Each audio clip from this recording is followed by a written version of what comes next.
parrainage a toujours existé.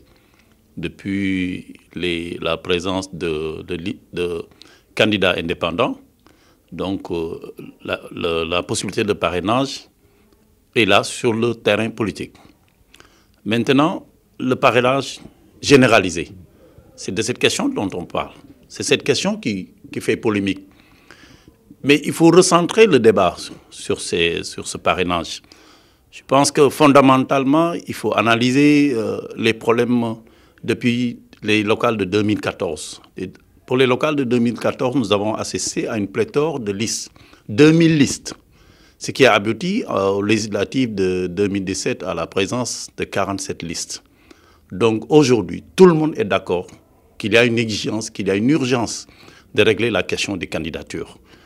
Le parrainage est une proposition de solution pour les candidatures.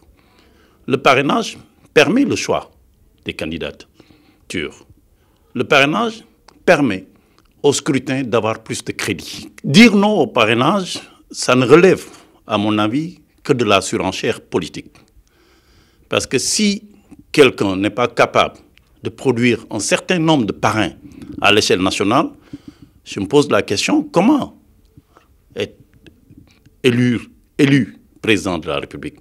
Il faudrait que chaque candidat puisse avoir une représentation nationale, que chaque candidat puisse avoir un certain nombre de parrains, si on peut parler comme ça, pour me prétendre à être élu au suffrage universel. Donc si on ne peut pas remplir ces conditions, vraiment je trouve très très difficile que quelqu'un puisse gagner des élections. Si on ne peut pas avoir un minimum de pourcentage, ça risque de poser problème. J'appelle à la raison. Ce pays a besoin de stabilité. Et l'opposition n'a pas encore fait de proposition. C'est ça le problème. Le président leur a demandé de faire une proposition. Les gens n'ont pas fait de proposition. Il faut que les gens fassent une proposition. Heureusement qu'une bonne partie de la société civile a compris les enjeux sur le plan national. C'est une question nationale. C'est pourquoi les gens ont pris leur bâton de pèlerin pour faire la médiation. Donc l'opposition n'a qu'à faire une proposition qui sera étudiée par le président de la République. Et je dirais simplement que ce projet sera voté le 19 par l'Assemblée nationale. Mais fondamentalement, ce projet voté à l'Assemblée nationale ne verrouille pas les candidatures.